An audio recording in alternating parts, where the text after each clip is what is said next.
जी IAS 16 हम लोगों ने स्टार्ट किया हुआ था, प्रॉपर्टी प्लांट एंड इक्विपमेंट।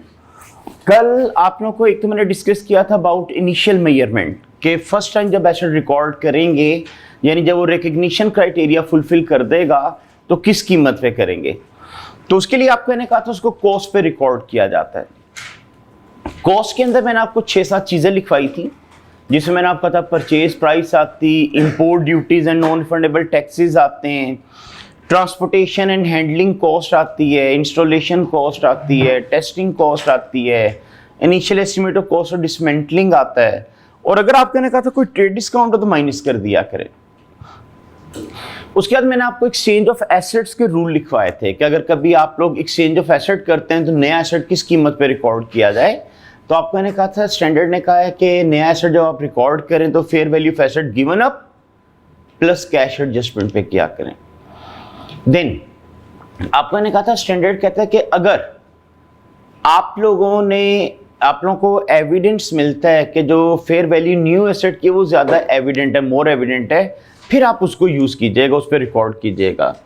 और आखिरी केस मैंने आपको बताया था कि अगर आप लोगों के पास फेयर वैल्यू है ही नहीं, मतलब ना पुराने की फेयर वैल्यू रिलायबली एस्टिमेट हो रही ना न्यू की, तो ऐसी सूरत में आप लोग क्या करेंगे, carrying amount of asset given up plus cash adjustment पर रिकॉर्ड करेंगे।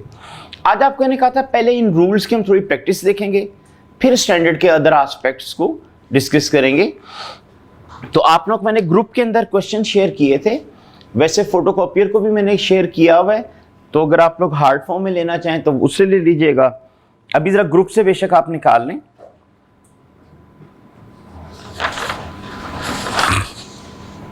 तो क्वेश्चन 1 निकाल लीजिएगा इसका।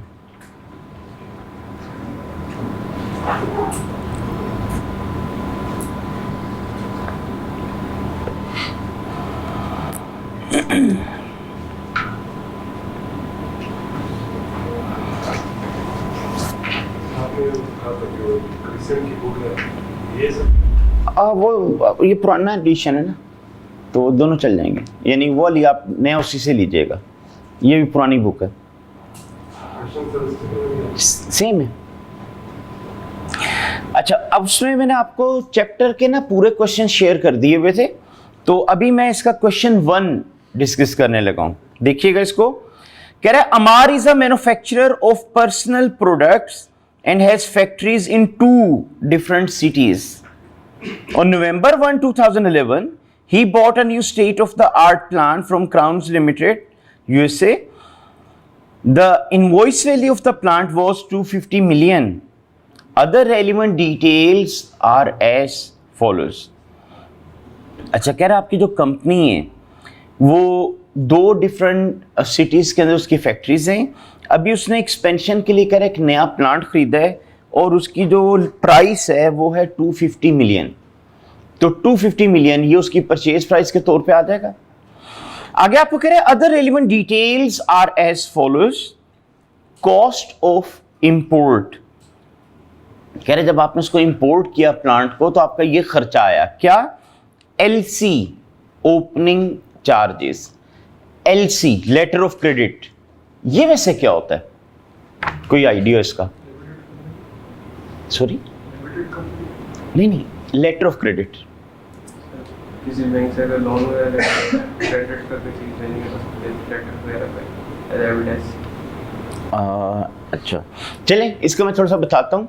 फर्ज करें आप लोगों ने यूके से कोई चीज इंपोर्ट करनी है, 1 लाख पाउंड की वो मशीनरी है। आपके ज़हन में क्या चल रहा होगा कि ये ना हो मैं यहाँ से पैसे भेज दूँ, उधर से मशीनरी ना आए तो उधर कौन जाएगा कलेक्शन करने। फर्ज करें आपने उस बंदे को कहा नहीं तुम पहले मशीनरी भेजो फिर मैं तुम्हें पैसे भेजूंगा। अब उसके ज़हन में क्या चल रहा होगा कि ये ना मैं मशीनरी भेज दूं और बाद में ये पैसे ना भेजे, तो इसका मतलब दोनों के ज़हन में रिस्क चल रहा होगा। तो ऐसी सूरत में तो फिर इंपोर्ट एक्सपोर्ट हो ही ना, जब एक दूसरे पे आप ट्रस्ट नहीं करते। एक्चुअली ना इंडिविजुअल्स फ्रॉड वगैरह कर सकते हैं, लेकिन ये जो बैंक्स होते हैं, क्योंकि इसको आपकी सेंट्रल बैंक कंट्रोल कर रहा होता है, तो ये लोग फ्रॉड नहीं करते। अब इसका तरीका क्या होगा, अगर आप लोगों ने 1 लाख पाउंड की मशीनरी इंपोर्ट करनी है, आप अपने बैंक के पास जाओगे, आप उससे कहोगे कि यार मैंने फलां कंपनी से 1 लाख पाउंड की मशीनरी इंपोर्ट करनी है, आप एक लेटर उसको इशू कर दें कि जी आप मशीनरी भेजो, पैसे मैं दूंगा। देखिए, मैं अगर उसे कहूँ ना मैं दूंगा, तो मुझ पे शायद वो ट्रस्ट ना करे। बैंक कहेगा तो बैंक्स फ्रॉड नहीं करते होते, उस पर उसका ट्रस्ट होगा। अब लेकिन मेरे बैंक को क्या जरूरत पड़ी है मेरे बिहाफ पे गारंटी देने की? तो बैंक क्या करता है, वो मुझे कहेगा 1 लाख पाउंड दो, साथ हमारी फी दो, तो मैं लेटर लिखूंगा। अब मैंने उनको 1 लाख पाउंड दिए, साथ उनकी जो फी थी वो उनको पे कर दी। अब मेरा बैंक उस एक्सपोर्टर के बैंक को लेटर लिख के देगा कि जी आप लोग मशीनरी भेजें, पैसे मैं आपको पे करूंगा। अब उसका बैंक उस कस्टमर को, उस एक्सपोर्टर को कहेगा यार तुम मशीनरी वगैरह पैक करके शिपमेंट वगैरह भिजवाओ, उसके डॉक्यूमेंट हमें दे देना। वो क्या करेगा, वो मशीनरी पैक करेगा, वहाँ से डिस्पैच करेगा, उसके शिपमेंट के जो डॉक्यूमेंट होंगे वो अपने बैंक को दे देगा। उसका बैंक वो डॉक्यूमेंट इधर आपके बैंक को भेज देगा कि जी फलां तारीख पे चीज़ें पहुंच जाएंगी, ये डॉक्यूमेंट दिखा कर रिसीव कर लेना। ड्यू डेट पे आपके बैंक का रिप्रेजेंटेटिव आमतौर पे आपके साथ जाता है, पोर्ट पे जाके आप लोग चीज़ें कलेक्ट करते हैं, देन आप चेक करते हैं वही चीज़ें जो आपने मंगवाई थी। उसके बाद फिर आपका बैंक उसके बैंक को पेमेंट कर देता है। इसका मतलब अगर आप लोगों ने इंपोर्ट एक्सपोर्ट करनी है तो फिर ये लेटर ऑफ क्रेडिट एक एसेंशियल चीज़ है। इसके बगैर एक दूसरी पार्टी पे हम ट्रस्ट नहीं करते तो फिर हमारा ट्रांजैक्शन ही नहीं होते। इसका मतलब अब अगर आपने मशीनरी इंपोर्ट करनी है तो फिर लेटर ऑफ क्रेडिट ओपन कराना पड़ेगा। तो क्या ये कॉस्ट में ऐड होना चाहिए या नहीं?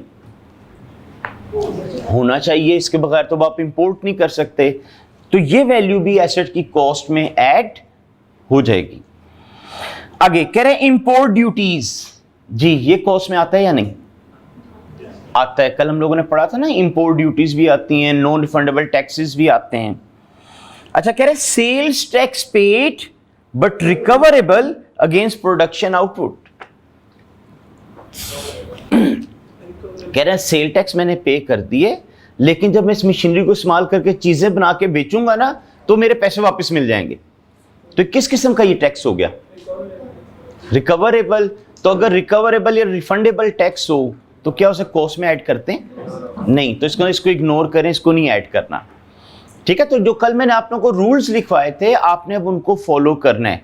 उसकी बेस पे डिसाइड होगा कैसेट में क्या कुछ ऐड होगा।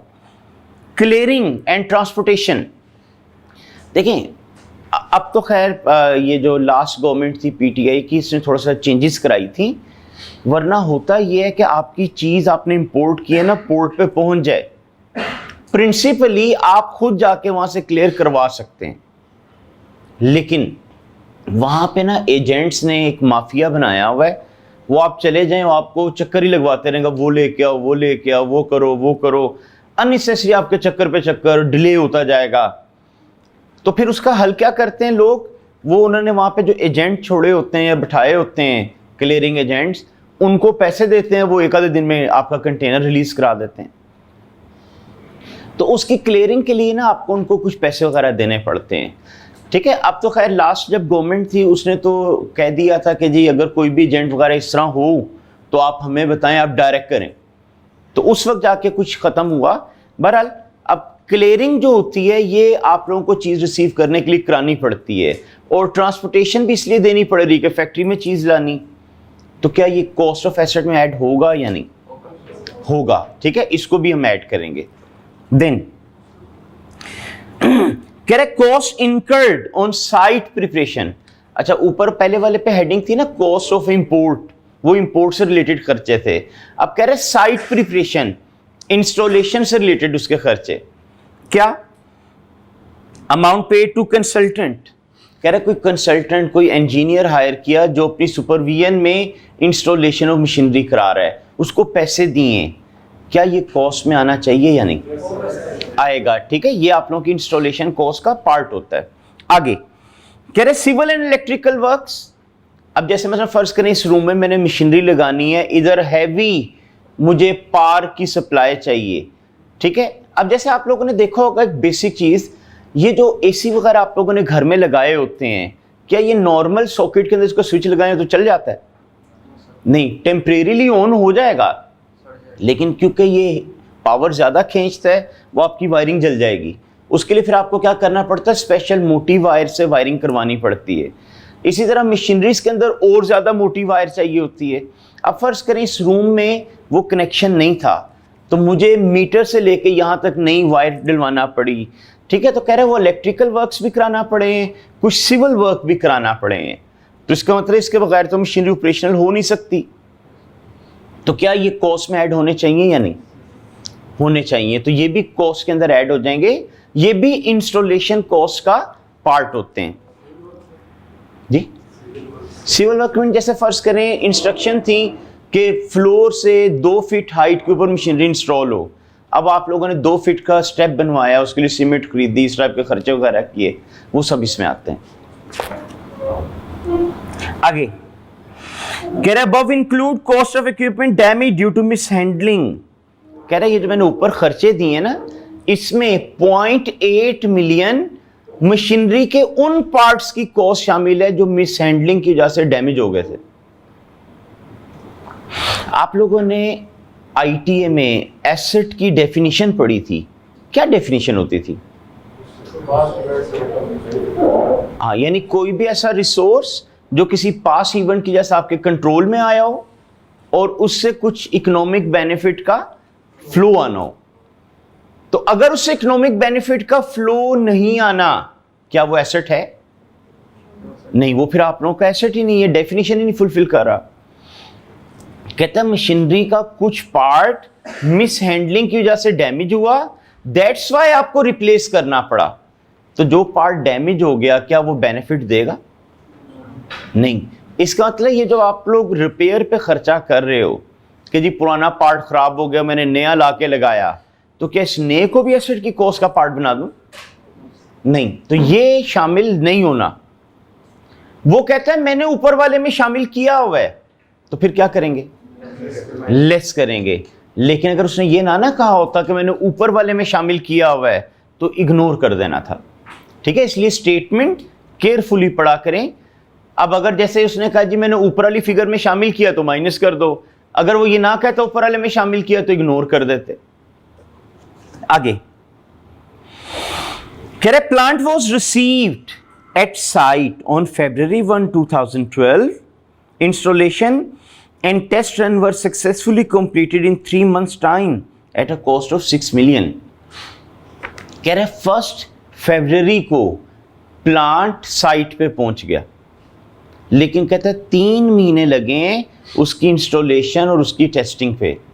देखिए 1 फेब को पहुंचा, 3 महीने का मतलब फेब, मार्च, अप्रैल। इसका मतलब फिर वो रेडी फॉर यूज कब हुआ?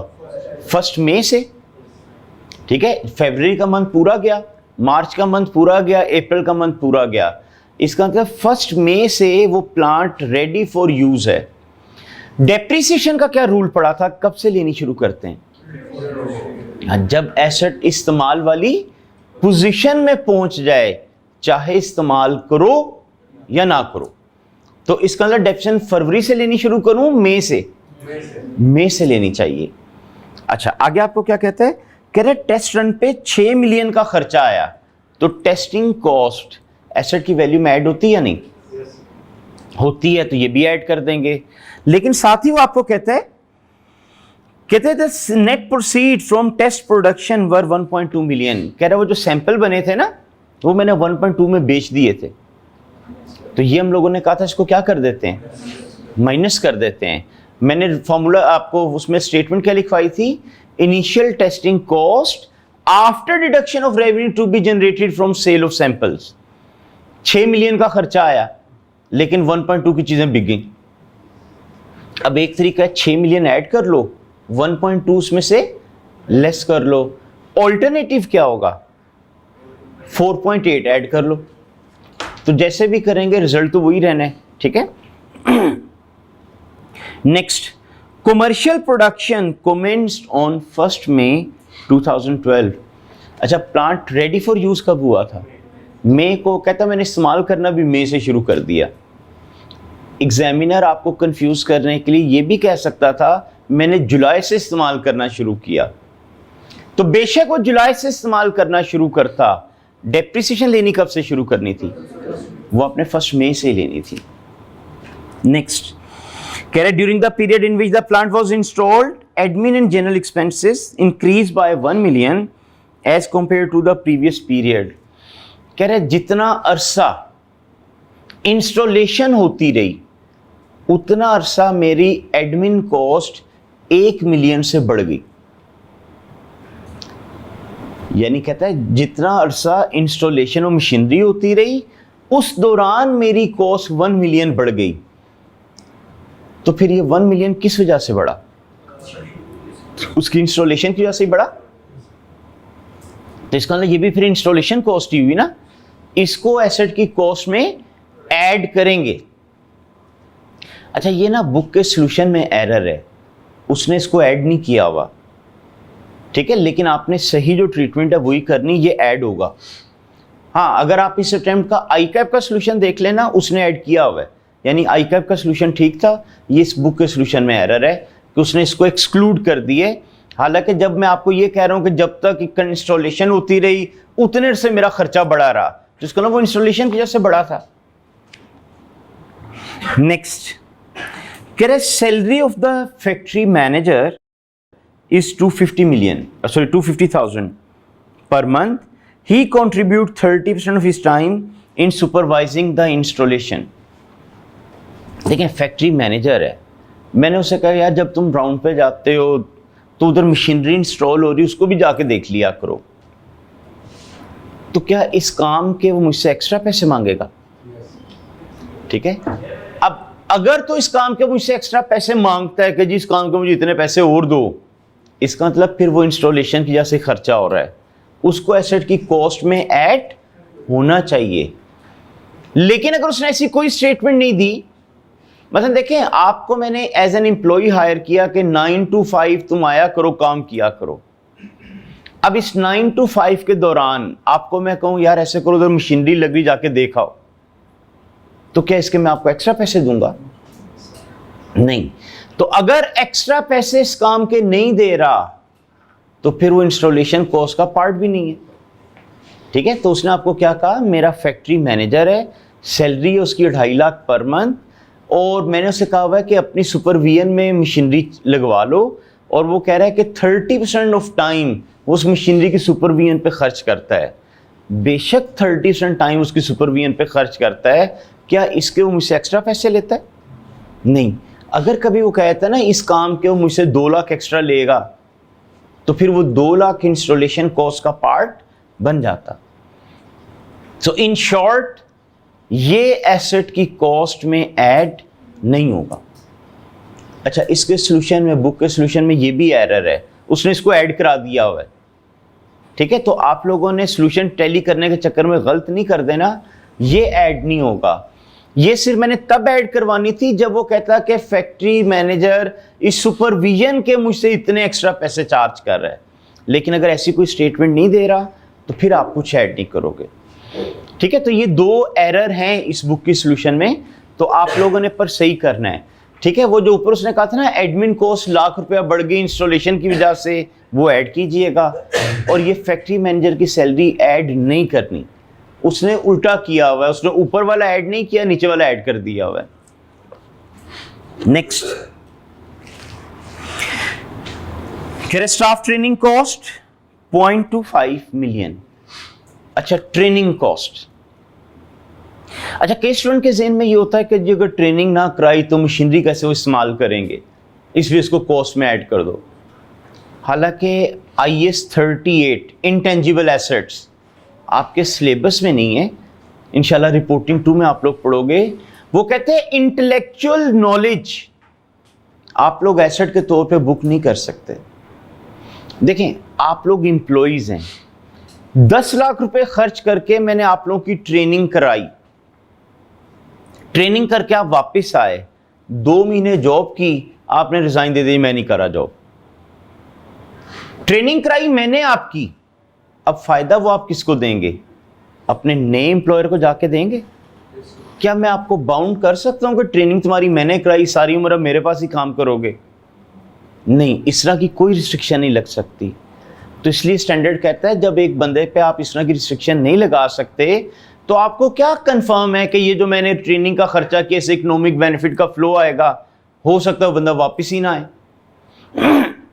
जैसे आपने देखा होगा, आपका ये जो HEC है, अब PhD कराने के लिए बहुत ज़्यादा फाइनेंस कर रहा है लोगों को, अब्रॉड भेज रहा है, किसी को अमेरिका, किसी को UK, अदर कंट्रीज़ में। क्या सारे लोग उधर से PhD करके वापस आ रहे हैं? नहीं, कईयों को उधर ही जॉब मिल जाती, वापस ही नहीं आते। हालांकि इधर वो कॉन्ट्रैक्ट साइन करके गए होते हैं कि जी वापस आके पाकिस्तान सर्व करेंगे, लेकिन ना गवर्नमेंट फॉलो फिर करती है, ना वो लोग वापस आते हैं। तो बता मैं आपको ये रहा था कि इंटेलेक्चुअल नॉलेज जो होता है, ये जो ट्रेनिंग होती है, स्टैंडर्ड ने इसको एसेट बनाने से मना किया हुआ है। तो क्या फिर इसकी कॉस्ट में ऐड करूं? नहीं, ये मशीनरी की कॉस्ट में ऐड नहीं होगा। लास्ट कह रहा है plant is expected to last for 15 years. कह रहा है 15 साल तक ये प्लांट यूज होगा, मतलब उसकी यूजफुल लाइफ 15 साल है, विद नो रेसिडुअल वैल्यू। लेकिन कह रहा है स्क्रैप कोई नहीं होगी। ये उसने डेटा दिया, नीचे कह रहा है in accordance with IAS 16 calculate cost at which the plant would be capitalised. कह रहा है कॉस्ट निकालो जिस पे प्लांट रिकॉर्ड करोगे। नेक्स्ट कह रहा है डेप्शन फॉर द ईयर दिसंबर 2012। अच्छा देखें, मई 2012 से वो रेडी फॉर यूज हो गया था। कह रहे दिसंबर 2012 तक की डेप्शन निकालो, ये कितना अरसे की लेंगे? 8 मंथ्स। ठीक है, 1 मई से लेके 31 दिसंबर 8 मंथ्स बनते हैं, 8 मंथ्स की डेप्शन लेंगे। तो ये उसका क्वेश्चन था, 8 मार्क्स का आया हुआ है। ठीक है। अच्छा, अब कई स्टूडेंट ना कंफ्यूज हो जाते हैं कि प्रेजेंटेशन कैसी हो। देखें, कॉस्ट निकालनी है, अब इसकी कोई कॉस्ट कैलकुलेशन की एंट्री नहीं होती, कॉस्ट की फिगर से एंट्री होनी है। अब वो फिगर आपने कैसे निकाली, अब मार्क्स पे डिपेंड करता है। फर्स्ट करें ये मैं 2-3 नंबर का क्वेश्चन दे देता, तो आपको लिखने की जरूरत नहीं है कि ये परचेज प्राइस है, ये LC चार्जेस हैं, ये फलां एक्सपेंस है। आप सिंपल लिखें this plus this plus this plus this equal to this. लेकिन अब जैसे यहाँ उसने 7-8 नंबर का क्वेश्चन दे दी है, तो इधर थोड़ी डिटेल प्रेजेंटेशन दें कि आप लिखें परचेज प्राइस इतनी, इंपोर्ट ड्यूटी इतनी, LC चार्जेस इतने, साइट प्रिपरेशन इतना, और एंड पे टोटल करें। ठीक है। तो इस क्वेश्चन में अब जो जो चीज़ें हम लोगों ने गिनी है कि ये पार्ट ऑफ कॉस्ट बनना चाहिए, आप वो सारी लिस्ट लिखेंगे, उनके आगे उनकी फिगर्स लिखेंगे और उसका टोटल करेंगे। तो ये काम आपको इसमें करना होगा। चलिए, अब ये फर्स्ट क्वेश्चन है, तो अभी मैं इसको जरा करा देता हूं।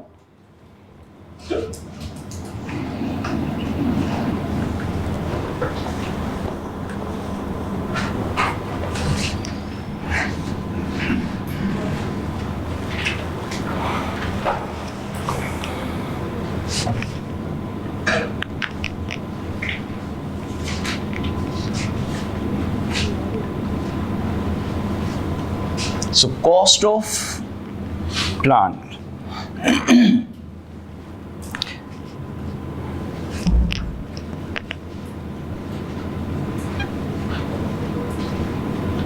जी, परचेज प्राइस उसने कहा था 250 मिलियन। उसके बाद LC ओपनिंग चार्जेस जी,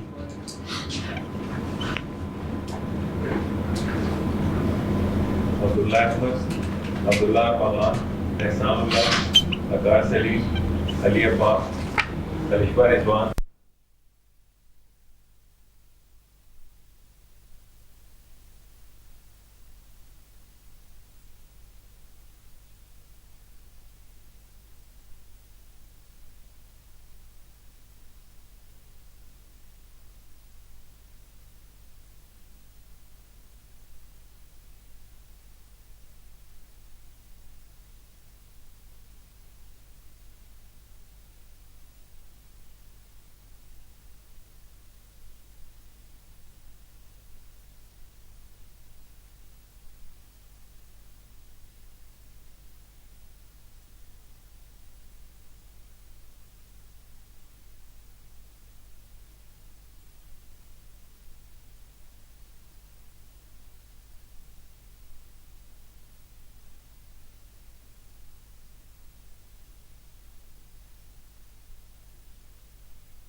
जी, अब नेक्स्ट आते हैं इंपोर्ट ड्यूटीज।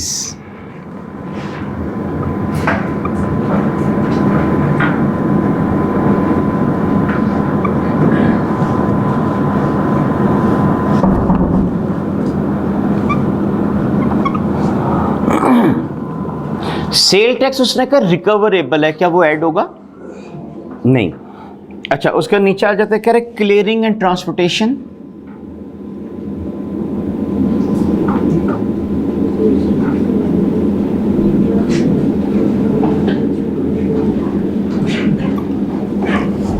अब ये उसने आपको दी हुई थी 5। उसके बाद आपको कह रहे कि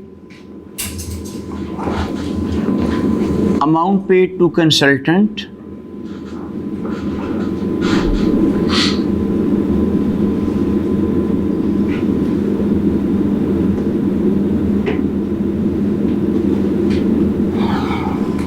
अब ये अमाउंट थी आप लोगों की 2 मिलियन।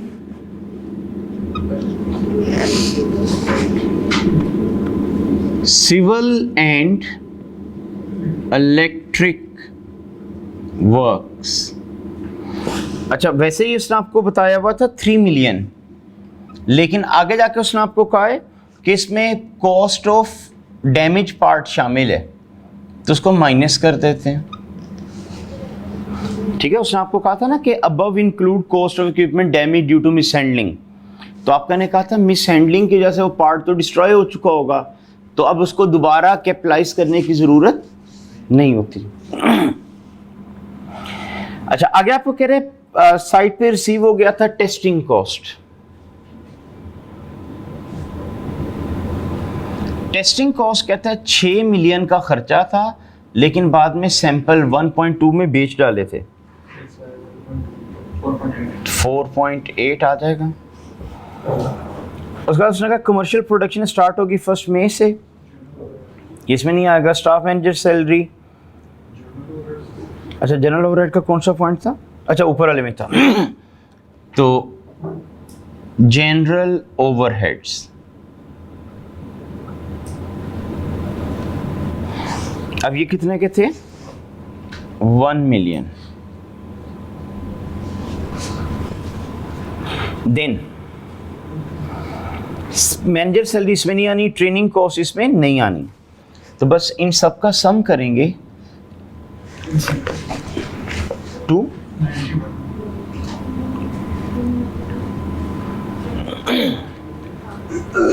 तो 291 मिलियन कॉस्ट ऑफ, ये नहीं आता 0.8 नहीं 2 भी है ना।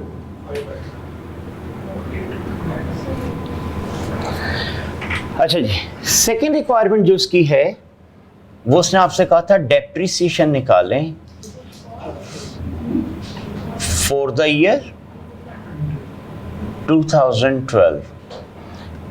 अच्छा, अब देखिए 291 एसेट की कॉस्ट थी, स्क्रैप है कोई नहीं, डिवाइड बाय यूजफुल लाइफ करूं, ये तो एनुअल डेप्रिसिएशन आ गई। हमने कितने से की निकालनी? 8 मंथ्स की, 12.93।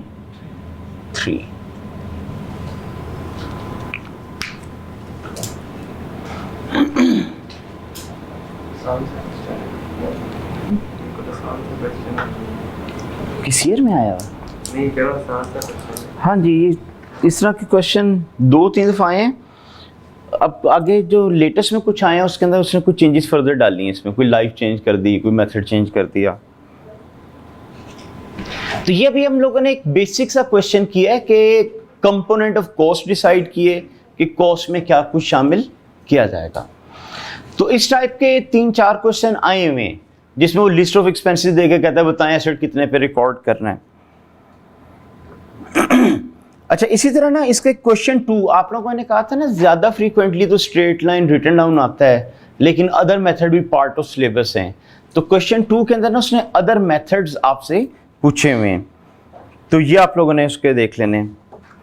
सर अगर इसमें जो मैनेजर की कॉस्ट शो कहता है कि सैलरी का 20% आपने देना है जैसे इस राउंड के लिए, तो वो ऐड होता है इसमें? अगर वो कहता है उसने इतना एक्स्ट्रा लेना है आपसे, फिर वो ऐड होता है।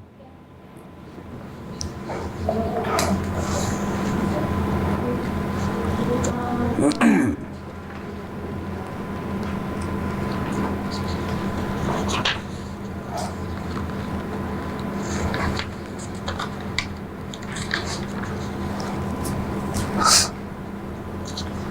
इसके क्वेश्चन 9 का बी पार्ट निकालें। क्वेश्चन नंबर 9 का बी पार्ट।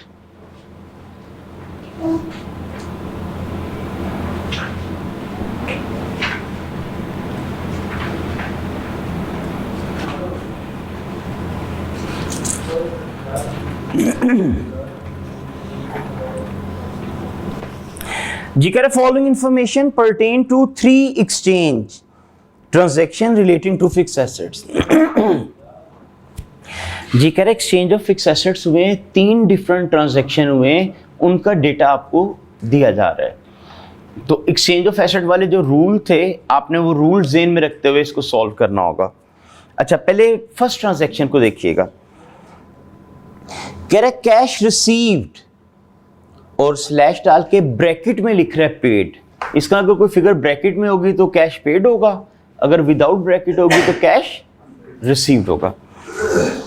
अच्छा, अब ट्रांजैक्शन 1 में देखें 1.1 विदाउट ब्रैकेट लिख रहा है, तो क्या मतलब है? ये रिसीव किया आपने। अच्छा, आगे कह रहा है एसेट गिवन अप, जो पुराना एसेट दिया, कह रहा है उसकी ओरिजिनल कॉस्ट थी 10.3, बुक वैल्यू थी 6.4 और एस्टिमेटेड फेयर वैल्यू थी 8.5। नीचे कह रहा है एसेट जो रिसीव किया उसकी एस्टिमेटेड फेयर वैल्यू है 7.1। अभी दोनों की उसने फेयर वैल्यू बता दी। नीचे स्टेटमेंट पढ़ें, additional information. In case of transaction 1, यानी जो भी आप लोगों ने पढ़ा है, fair value of both assets are reliably measurable. कह रहा है दोनों एसेट की वैल्यू रिलायबली मेजर हो रही। तो क्या रूल पड़ा था, किस पे बुक करेंगे एक्सचेंज ऑफ एसेट?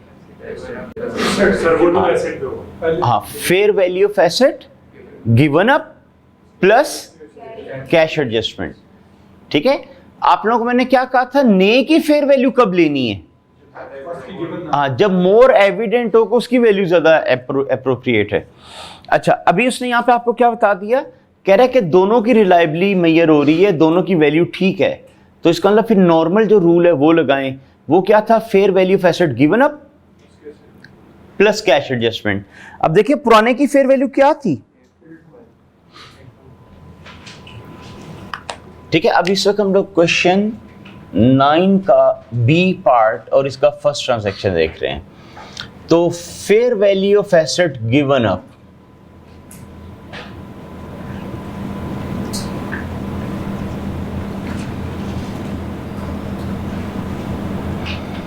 जी कितने मिलियन? 8.5। लेकिन साथ कैश एडजस्टमेंट भी तो करनी होती है ना। और उसने क्या कहा है, कैश रिसीव्ड 1.1। ऐड करूं लेस? हाँ जी, इसमें से लेस करेंगे।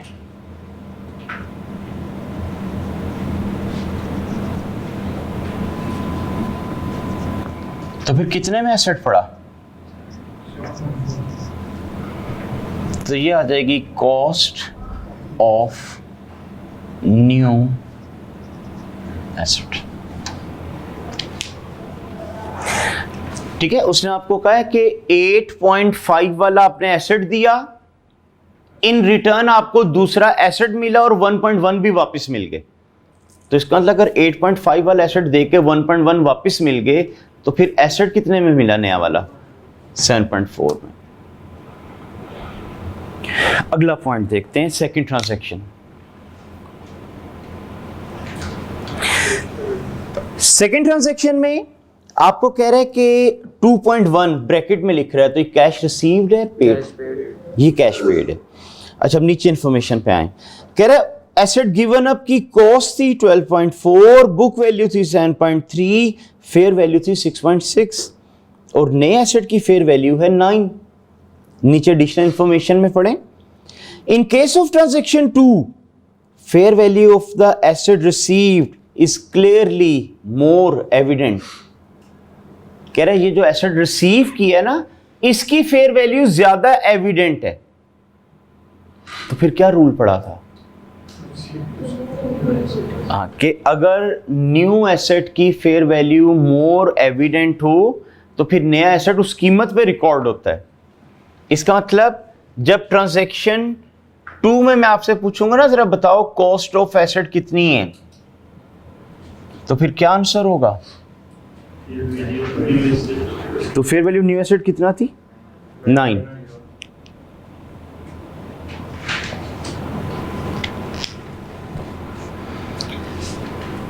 तो आपका ने कहा था ना, आई कैप ने एक क्वेश्चन बनाया था जिसमें उसने तीनों रूल इसके टेस्ट कर लिए थे। अभी देखें 2 तो टेस्ट हो गए हैं, तो अब तीसरे ट्रांजैक्शन पे आते हैं। अच्छा, कैश एडजस्टमेंट है इसमें? अच्छा, लेकिन मसला ये है कि आप लोगों ने रूल क्या पढ़ा हुआ था? ये फेयर वैल्यू हमने किस एसेट की ली है? न्यू एसेट में तो हमने खाली यही कहा था ना कि new asset would be recognised at its fair value, वहां पे प्लस कैश एडजस्टमेंट तो नहीं कहा था ना, तो इसलिए वो इतने पे रिकॉर्ड होगा। नेक्स्ट देखिएगा, कह रहे इन केस ऑफ ट्रांजैक्शन 3, अच्छा बल्कि पहले ऊपर पढ़ लें। ट्रांजैक्शन 3 में कह रहे हैं ना कैश रिसीव किया ना पे किया, पुराने एसेट की जो आपने गिवन अप है उसकी उसने cost, book value, fair value बता दी, नीचे नए वाले की भी फेयर वैल्यू बता दी। एडिशनल इन्फो देखें, इन case of transaction 3 fair value of neither asset is reliably measurable. कह रहे दोनों में से किसी एसेट की फेयर वैल्यू रिलायबल नहीं एस्टिमेट हो रही। हाँ, तो फिर हम लोगों ने क्या पढ़ा था? Carrying amount of asset given up plus cash adjustment.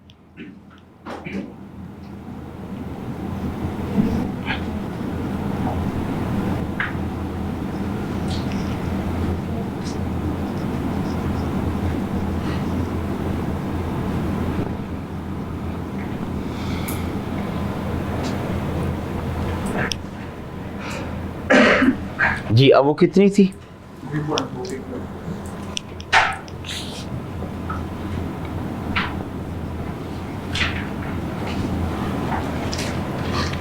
तो 3.4 मिलियन पे आप इसको रिकॉर्ड करेंगे।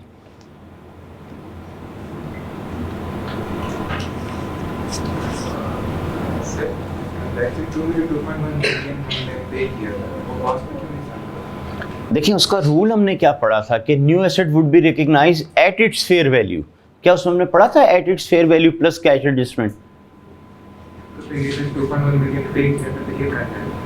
अब देखें आप लोगों को एसेट कितने वाला मिला? 9 मिलियन वाला। आपने पैसे कितने दिए? तो इसका मतलब पुराना एसेट कितने में बिका? ठीक है, मतलब देखें ना, 9 मिलियन वाला एसेट आपने लिया और पैसे दे के आए हो 2.1, तो इसका मतलब कितने पैसे कम दिए? तो इसका मतलब 6.9 में आपका पुराना एसेट बिका है। अब उसका गेन या लॉस इस वैल्यू के हिसाब से निकलेगा। अच्छा, रिक्वायरमेंट में आपसे कह रहा था कंप्यूट गेन और loss on disposal of the above assets. ठीक है, उसने हमसे ये फेयर वैल्यूज या कॉस्ट नहीं मांगी। कहता मुझे तो ये बताओ एसेट बेच के गेन हुआ लॉस हुआ, तो ये तो हम लोगों ने इसकी कॉस्ट वगैरह निकाल दी ना, उसने ये नहीं पूछा था। कहते हैं गेन या लॉस ऑन डिस्पोजल बताओ, तो उसके लिए अब हम जरा देख लेते हैं।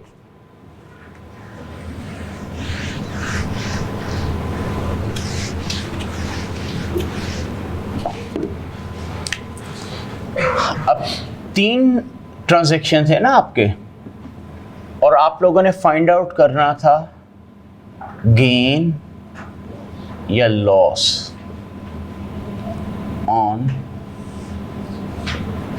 डिस्पोजल। अच्छा, गेन या लॉस के लिए किन किन चीजों को कंपेयर किया जाता है? कैरिंग अमाउंट को और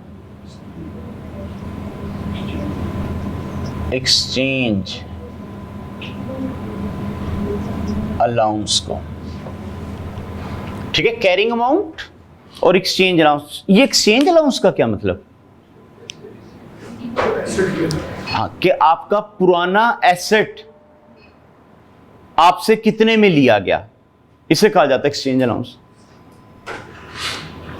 एक्सचेंज अलाउंस का दूसरा नाम होता है ट्रेड इन अलाउंस। अच्छा, कैरिंग अमाउंट, पहले वाले एसेट की कैरिंग अमाउंट क्या थी? 6.4। ठीक है, ये आपकी वैल्यू रुपीस इन मिलियन है। अच्छा, पहले वाले की आपने कहा 6.4, अगले वाले की क्या थी? 7.3, उससे अगले वाले की 3.4। अच्छा, इसको एक्सचेंज अलाउंस के साथ हम कंपेयर करेंगे तो पता चलेगा गेन हुआ या लॉस। अच्छा, अब जरा पहले वाले पॉइंट पे आए। अब पहले में आप लोगों ने ये तो उसकी कॉस्ट निकाली थी ना, 7.4 में मिला।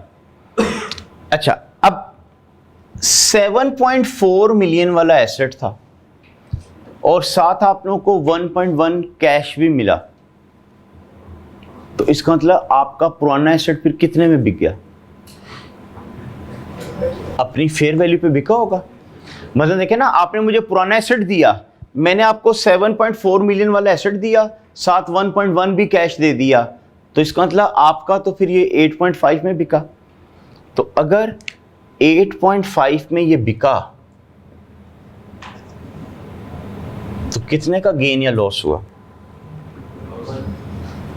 ठीक है, अगर मैं इन दोनों को कंपेयर करूं, कितना डिफरेंस आ रहा है? 2.1। तो ये आप लोगों को हो गया गेन।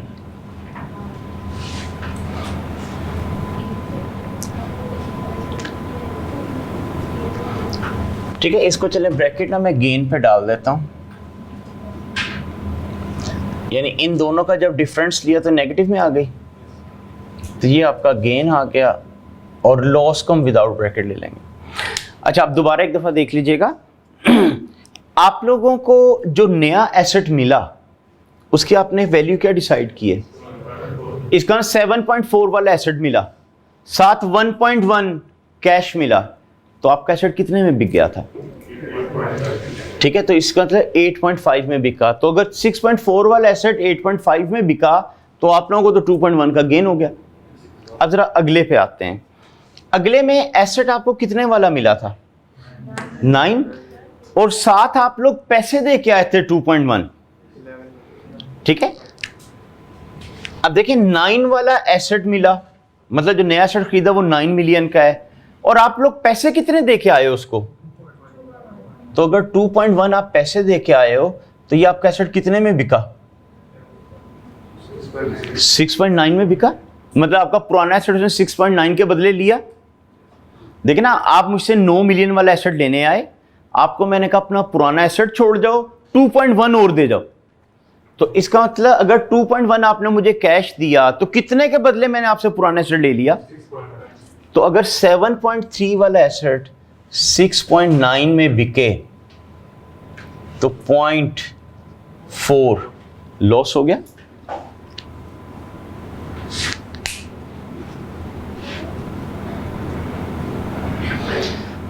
ठीक है, आप लोगों को जो नया एसेट मिला वो 9 रुपए का था, 9 मिलियन का था, और साथ आप पैसे जो दे के आए हो वो 2.1 दे के आए हो।